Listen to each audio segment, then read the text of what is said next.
Zoology till class के reproduction की unit का हम एक और चैप्टर उठाएंगे और आज हम पढ़ने जा रहे हैं रिप्रोडक्शन यूनिट का लैक्टेशन। इससे पहले हमने पार्चुरेशन स्टडी किया था, तो लैक्टेशन क्या चीज़ है उसके बारे में हम पढ़ेंगे। ओके, तो यहाँ पे जो वर्ड है lacto, actually lacto means milk. Okay, तो लैक्टेशन का जो प्रोसेस है ये क्या है? It is a process in which milk is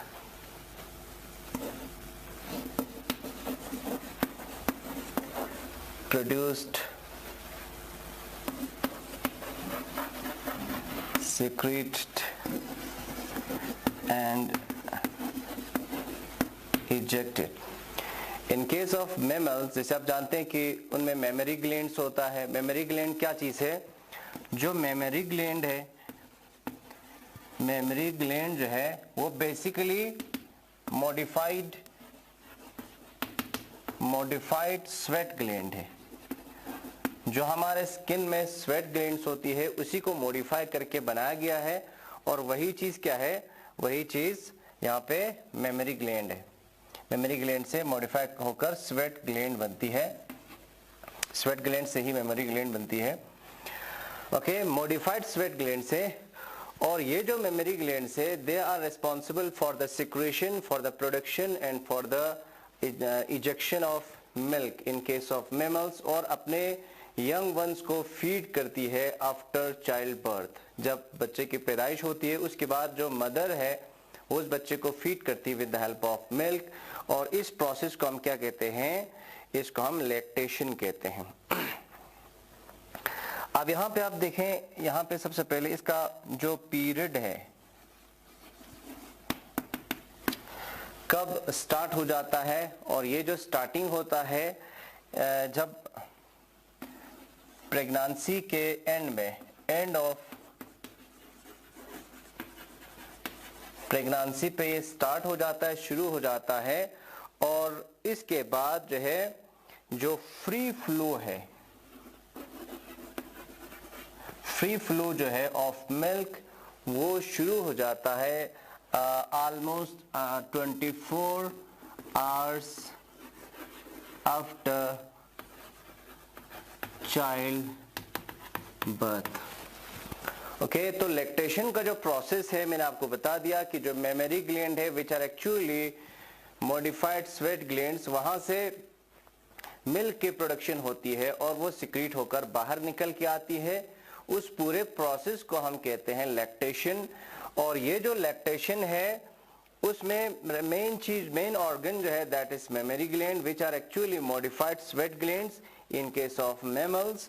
और उसके बाद उसका जो पीरियड है कब शुरू हो जाता है, इसकी जो प्रोडक्शन है वो शुरू हो जाती है at the end of pregnancy, gestation period के आखिर में शुरू हो जाता है। लेकिन जो फ्री फ्लो जो है मिल्क का वो तकरीबन 24 आवर्स के बाद, चाइल्ड बर्थ के 24 आवर्स के बाद ये फ्री फ्लो होती है which is fed to the young one after child birth.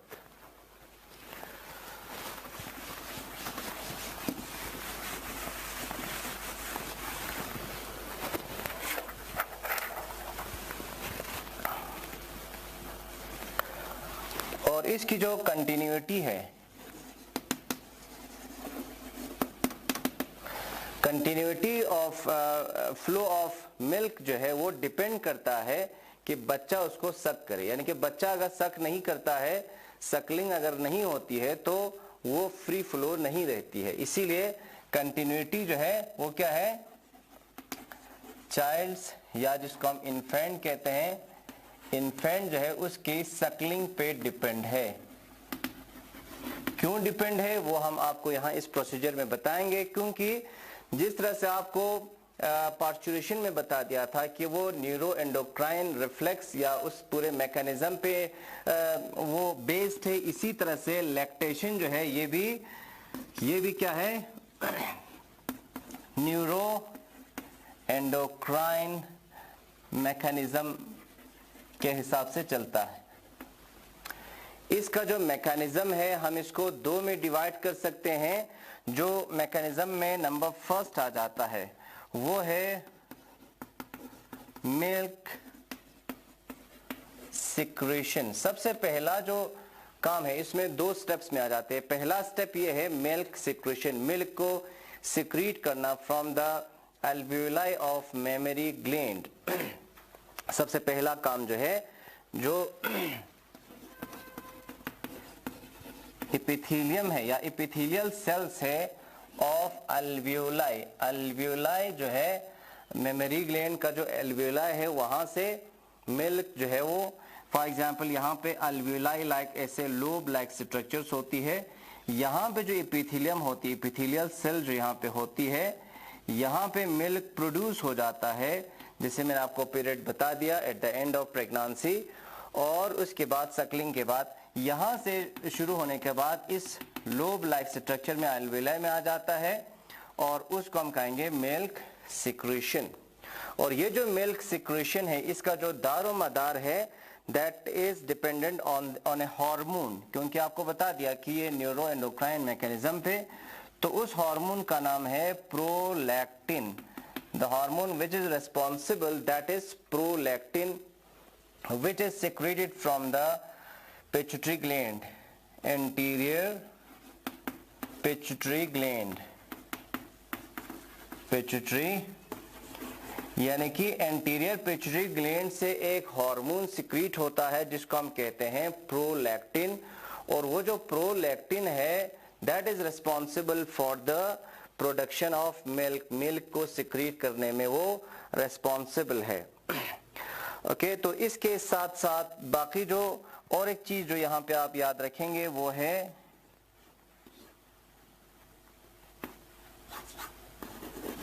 गैलेक्टोपोइसिस। Okay, गैलेक्टोपोइसिस क्या है? The formation and production of milk. इस प्रोसेस को कहते हैं गैलेक्टोपोइसिस। गैलेक्टोपोइसिस का मतलब यहाँ पे आप लिखेंगे कि इस तरह से याद रख सकते हैं, maintenance of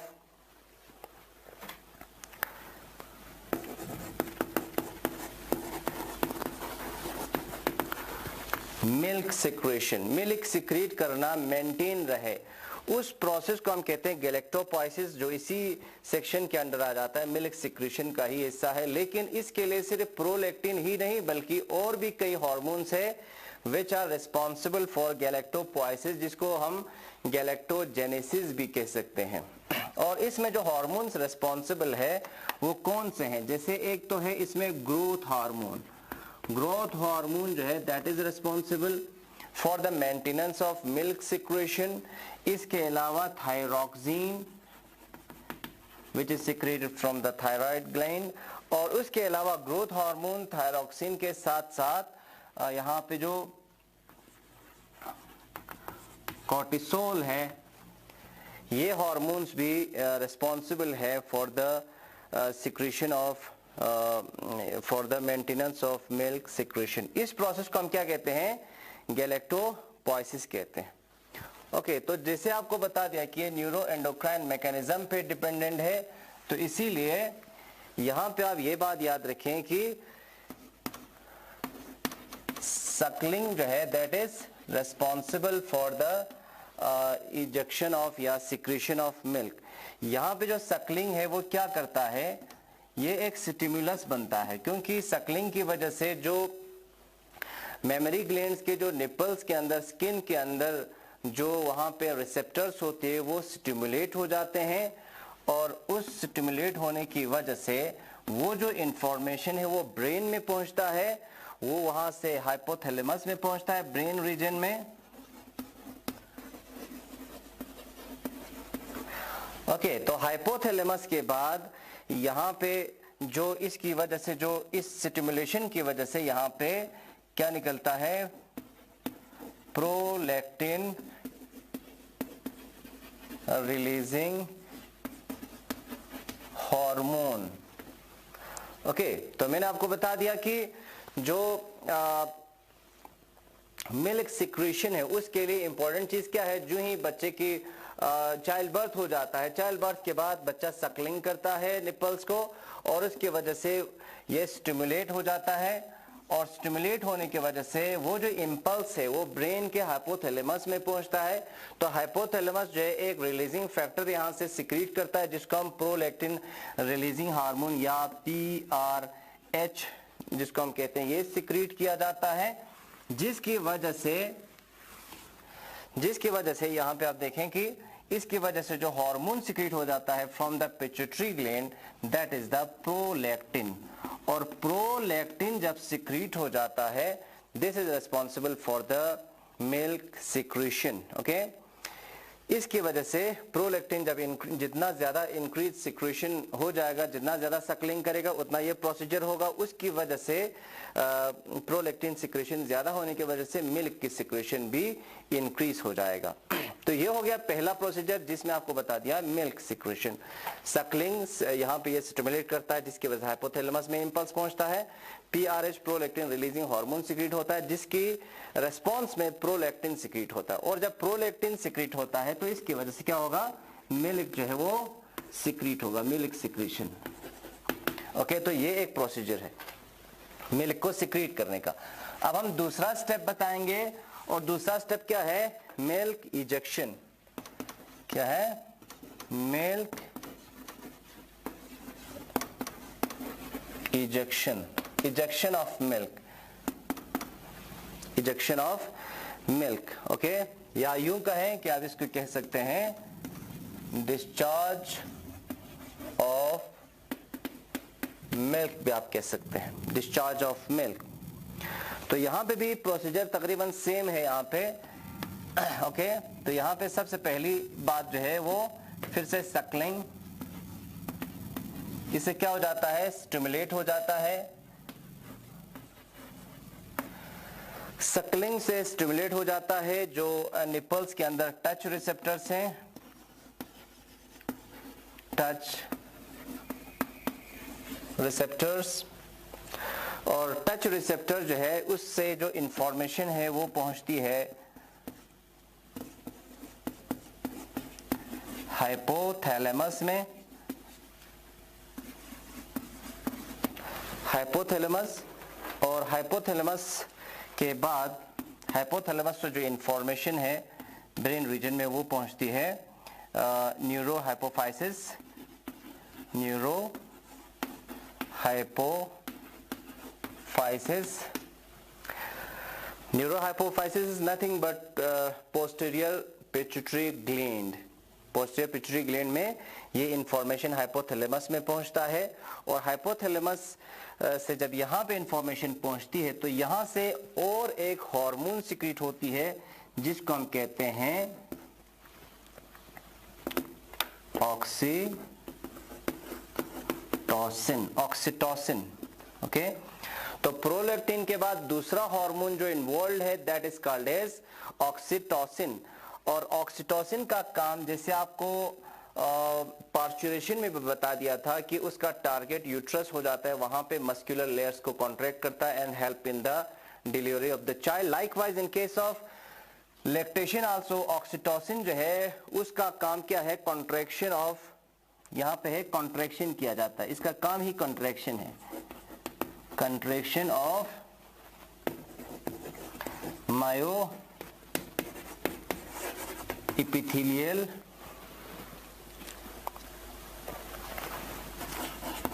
cells। myoepithelial cells, मायो का मतलब यहाँ पे मसल्स है, मस्कुलर लेयर जो यहाँ पे होती है इन द मेमोरी ग्लैंड, उनको कॉन्ट्रैक्ट किया जाता है, और उस कॉन्ट्रैक्शन की वजह से यहाँ से मिल्क जो है वो बाहर रिलीज हो जाता है, डिस्चार्ज हो जाता है, और इस पूरे प्रोसीजर को हम क्या कहते हैं, मिल्क इजेक्शन कहते हैं। यहाँ पे आप लिखेंगे इजेक्शन ऑफ मिल्क। ओके, तो देखिए यहाँ पे मिल्क इजेक्शन का यानी ये सेकंड पार्ट है, पहला पार्ट मिल्क सिक्रीशन प्रोसीजर में, दूसरा मिल्क इजेक्शन। मिल्क इजेक्शन को हम सिंपली डिस्चार्ज ऑफ मिल्क कहते हैं, यानी कि मिल्क जो मेमोरी ग्लैंड में से बच्चे के माउथ में आ जाना, that is called as the discharge of milk और मिल्क इजेक्शन। उसका भी प्रोसीजर हम यहाँ पे ब्रीफली बता सकते हैं कि ये भी शुरू हो जाता है फ्रॉम द सकलिंग, क्योंकि सकलिंग जो है जब बच्चा सक करता है निपल्स को तो ये स्टिमुलेट करता है जो टच रिसेप्टर्स होती है in the nipples, in the mammary glands, और उसकी वजह से वो जो इम्पल्स है, वो जो इंफॉर्मेशन है that is transmitted into the hypothalamus, और हाइपोथैलेमस जो है वो इंफॉर्मेशन जो है दिया जाता है न्यूरोहाइपोफाइसिस को, और वहां से एक और इम्पोर्टेंट हार्मोन जो हमने पास्चुरेशन में भी बता दिया था ऑक्सीटोसिन, वो सिक्रीट हो जाता है। उस सिक्रीशन की वजह से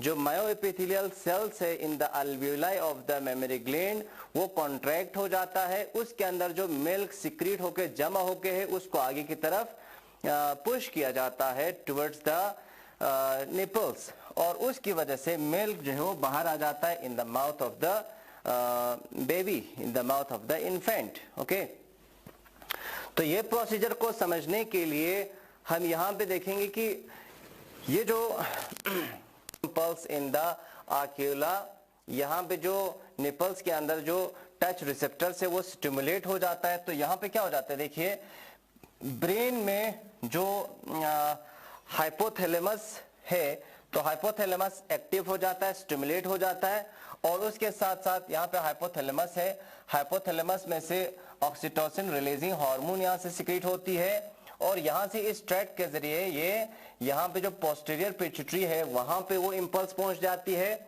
उस इंपल्स की वजह से यहाँ से ऑक्सीटोसिन जो है वो रिलीज करने के जो किया जाता है, और उसका जो टारगेट है वो यहाँ पे है, that means in the memory gland. यहाँ पे आप देखें ये अल्वियोलाई बनाया गया है मेमोरी ग्लैंड के अंदर, तो वहां पे जो मिल्क जमा किया गया है उसको ट्रांसपोर्ट किया जाता है इन डक्ट्स के जरिए, जिसको हम लैक्टिफेरस डक्ट्स कहते हैं। लैक्टिफेरस डक्ट्स के जरिए निपल्स की तरफ चला जाता है। तो यहाँ पे देखिए आप, यहाँ पे ऑक्सीटोसिन का इफेक्ट की वजह से ये कॉन्ट्रैक्ट हो जाता है, और उसके बाद ये जो मिल्क है वो वहां से लैक्टिफेरस साइनस के जरिए से ये जो निपल्स के जो पोर्स है वहां पे पहुंचती है। ये कब हो जाता है, जब यहाँ पे जो बच्चा जो है वो सकल करता है। जितना सकल करता है फिर वहां से एक पॉजिटिव फीडबैक मैकेनिज्म जाता है, और वहां से मिल्क की प्रोडक्शन को इंक्रीज किया जाता है जितना यहाँ पे सकलिंग ज्यादा करता है। तो यही वजह है कि जब बच्चा सकलिंग करता है या बच्चा जो है कभी भूख की वजह से रोता है, तो इसकी वजह से भी ये ट्रिगर हो जाता है, स्टिमुलेट हो जाता है, और मिल्क की सिक्रीशन या इजेक्शन हो जाती है। तो ये है किसके बारे में, मिल्क के प्रोडक्शन के प्रोसीजर में। यहाँ पे आप देखें, यहाँ पे लैक्टोसाइड्स जो मेमोरी अल्वियोलाई में है वहां से सेंसरी इंपल्स जो है, जैसे मैंने आपको अभी बताया, जिसकी वजह से यहाँ पे इसी के अंदर यहाँ पे जो है मिल्क की जो सिक्रीशन हुई है उसको बाहर निकालने के लिए कॉन्ट्रैक्शन होती है, और कॉन्ट्रैक्शन की वजह से जो लैक्टिफेरस डक्ट्स है वहां से ये निपल्स के जरिए से माउथ ऑफ द बेबी में ये पहुंच जाता है। ओके, तो दिस इज द प्रोसीजर जिसमें आपको बता दिया कि लैक्टेशन में दो स्टेप्स है इस प्रोसीजर में। एक हो गया सिक्रीशन ऑफ मिल्क, और नंबर दूसरा जो है इजेक्शन ऑफ मिल्क, यानी कि मिल्क को इजेक्ट करके बच्चे के माउथ में पहुंचना। तो इसके बाद हम यहाँ पे आ जाते हैं कि मिल्क जो है उसके क्या क्या कंपोजिशन है। ओके, तो मिल्क के कंपोजिशन में आप ये याद रखें कि यहाँ पे काउस मिल्क भी दिया हुआ है एक कॉलम में, वो भी हम थोड़ा सा कंपेयर करेंगे, लेकिन आपको ये याद रखें कि जो यहाँ पे एक बात जो आपको याद रखनी है वो है कोलोस्ट्रम के बारे में। कोलोस्ट्रम जो है क्या है, वो मिल्क है, वो गाढ़ा मिल्क है, the thick and yellowish kind of milk which is secreted for 2 to 3 days after child birth जो है उसको हम क्या कहते हैं, कोलोस्ट्रम कहते हैं, which is very nutritious, very important for the baby. उस इन्फेंट के लिए बहुत इंपॉर्टेंट है, क्योंकि उसमें वो सारी न्यूट्रिएंट्स प्रेजेंट होती है, मिनरल्स प्रेजेंट होती है, इम्यूनिटी के लिए वहां पे इम्यूनोग्लोबुलिन्स होती है, ये सारी चीजें एक कंप्लीट फूड उसमें उसके अंदर होती है। और यहाँ पे हम इसको कंपेयर करेंगे इस टेबल के अंदर। जैसे आप देखें यहाँ पे यहाँ पे ह्यूमन का जो कोलोस्ट्रम है उसमें टोटल प्रोटीन है 23, ये एक्चुअली ग्राम पर लीटर है 23 ग्राम। लेकिन अगर हम ब्रेस्ट मिल्क जो होती है यानी कि जो मैच्योर मिल्क कहा जाता है, इनिशियल मिल्क हो गया ह्यूमन कोलोस्ट्रम जो कि 2 या 3 दिन तक ही होता है और कुछ दिनों के लिए, लेकिन उसके बाद ब्रेस्ट मिल्क जो है वहां पे इसकी जो मात्रा है, इसकी जो कंटेंट है वो कम हो जाता है और यहाँ पे 11 ग्राम पर लीटर है। ओके, तो इसके बाद दूसरा इम्यूनोग्लोबुलिन जो बहुत इंपॉर्टेंट है, IgA, खासतौर पर इम्यूनोग्लोबुलिन A, यानी कि ये एक किस्म का एंटीबॉडी है जो कि इन्फेक्शंस को या बीमारियों से बचाने के लिए उस बच्चे को प्रोटेक्ट करती है। इम्यूनोग्लोबुलिन जिसकी तादाद आप देखें यहाँ पे 19 है। यहाँ पे ह्यूमन जो ब्रेस्ट मिल्क है यानी कि जो मैच्योर मिल्क है उसमें 0.1 है। इसी तरह से यहाँ पे जो फेट्स होती है that are present in the form of fat droplets, छोटे छोटे ड्रॉपलेट्स में होती है, वो यहाँ पे आप देखें 30 होती है, लेकिन ह्यूमन ब्रेस्ट मिल्क जो है उसमें ज्यादा होती है, 45 होती है। इसी तरह से लैक्टोज, लैक्टोज क्या है, ये शुगर है, ये वो शुगर है which is present in the milk, और ये जो लैक्टोज शुगर है that is 57 in case of human colostrum and human breast milk में वो 71 है। कैल्शियम की अगर हम देखें यहाँ पे ज्यादा है, 0.5 है, यहाँ पे ह्यूमन ब्रेस्ट मिल्क में 0.3 है। और यहाँ पे फास्फोरस की अगर आप देखें वो 0.16 है, 0.14 है। इसी तरह से सोडियम है 0.50 है, 0.15 है। तो एक्चुअली ऐसा है कि पूरी तरह से अगर आप देखें ह्यूमन का जो कोलोस्ट्रम है उसमें बहुत ही एक सेट ऑफ न्यूट्रिएंट्स के साथ साथ इम्यूनिटी को बूस्ट करने के लिए, उस बच्चे को पैसिव इम्यूनिटी के लिए, यानी ये पहला वैक्सीन है उसके लिए जो नेचर ने दिया है, वो कोलोस्ट्रम में प्रेजेंट होती है जो आप यहाँ पे इम्यूनोग्लोबुलिन की शक्ल में देख सकते हैं। इसके साथ साथ यहाँ पे काउ मिल्क के बारे में भी थोड़ा सा इंफॉर्मेशन है कि यहाँ पे जो प्रोटीन को अगर हम कंपेयर करें, देखें यहाँ पे 31 है एज कम्पेयर टू यहाँ पे 23 as compared to human breast milk 11 के मुकाबले में। तो इसका मतलब है कि ह्यूमन काउ मिल्क में जो है ज्यादा प्रोटीन का कंटेंट है, इम्यूनोग्लोबुलिन कम है, 1 है, यहाँ पे 19 था कोलोस्ट्रम में। इसी तरह 38, यहाँ पे लैक्टोज 47, कैल्शियम 1.4, फास्फोरस और सोडियम जो है वो लिटिल अमाउंट्स में प्रेजेंट होती है।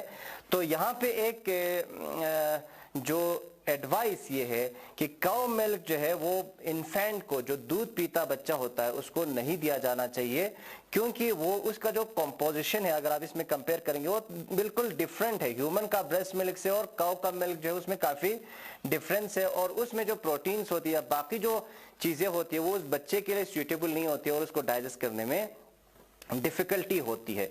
तो इसीलिए ये जो ह्यूमन का ब्रेस्ट मिल्क है उस इन्फेंट के लिए उसका दूसरा ऑल्टरनेटिव दुनिया में बिल्कुल भी नहीं है। ओके, तो ये थोड़ा सा कंपोजिशन के बारे में। इसके बाद नेक्स्ट आ जाते हैं, थोड़ा सा हम बताएंगे कि what are the advantages and disadvantages of human breast feeding.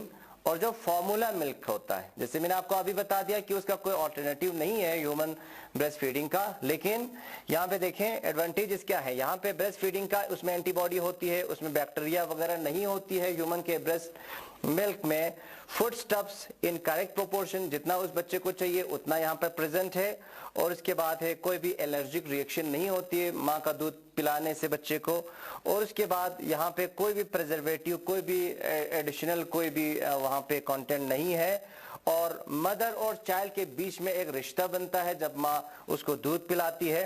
उसके अलावा यहाँ पे और एक चीज ये भी है कि ब्रेस्ट फीडिंग की वजह से मदर का जो यूट्रस का साइज जो इनलार्ज हो जाता है चाइल्ड बर्थ से पहले प्रेगनेंसी के दौरान, वो फिर से नॉर्मल पोजीशन पे आ जाता है जितना ब्रेस्ट फीडिंग किया जाता है।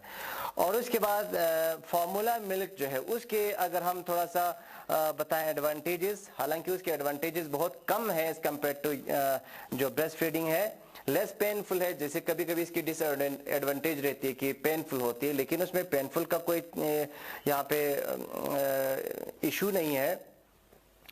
यहाँ पे दूसरी इंपॉर्टेंट जो यहाँ पे एडवांटेज है कि कोई भी उस बच्चे को दूध पिला सकती है जो फॉर्मूला मिल्क है, उसमें खुद मदर की जरूरत नहीं होती है। उसके अलावा उसमें विटामिन या मिनरल्स की सप्लीमेंट्स उसमें ऐड किया हुआ होता है। डिसएडवांटेज की अगर हम बात करें, ब्रेस्ट फीडिंग की जो डिसएडवांटेज है वो बिल्कुल मीगर है, वो बिल्कुल नेग्लिजिबल है। जिसको हमें ज़्यादा हाईलाइट नहीं करना चाहिए, फिर भी यहाँ पे for the sake of the students यहाँ पे बताएंगे कि कभी कभी ये पेनफुल होता है कभी कभी कंडीशंस में। और उसके बाद दूसरा जो इसका ड्रॉबैक हम कह सकते हैं कि मदर जो है उस बच्चे के साथ होना चाहिए, ब्रेस्ट फीडिंग के लिए खुद मदर का होना ज़रूरी है, और यहाँ पे उसके फिगर या उसके ब्यूटी पे भी असर पड़ता है ब्रेस्ट फीडिंग की वजह से। इसीलिए कुछ मदर्स ऐसे आज के मॉडर्न दौर में जो ब्रेस्ट फीडिंग से अवॉइड करते हैं। और इसके अलावा जो फार्मूला मिल्क है उसके क्या क्या डिसएडवांटेजेस हैं, उसके कुछ डिसएडवांटेज ये हैं कि उस बच्चे को वो बीमार हो सकता है, जैसे डायरिया हो सकता है या यूरिनरी इन्फेक्शन हो सकता है, बाकी ऐसे चांसेस हैं इन्फेक्शन के। उसके अलावा उसमें मिक्सचर जो है, जैसे उसमें क्या वाटर कितना मिक्स करना या उसमें जो प्रिजर्वेटिव्स होते हैं उनके बुरे असरात होती है। उसके अलावा एक्सपेंसिव यानी free of cost breast feeding की तरह नहीं होती है और इसको पैसे अदा करना पड़ता है। उसके अलावा ब्रेस्ट फीडिंग की और एक खास बात अगर आपको बताएं वो ये है कि ये भी देखा गया है कि बहुत सारे जो आई इलनेस हैं किसी भी इंसान का, उसमें ब्रेस्ट फीडिंग की वजह से वो इन्फेक्शन दूर हो जाता है, ऐसा माना जाता है। तो ये हो गया आपको लैक्टेशन के बारे में। तो और एक टॉपिक के साथ हम हाजिर होते हैं नेक्स्ट क्लास में, तब तक गुड बाय।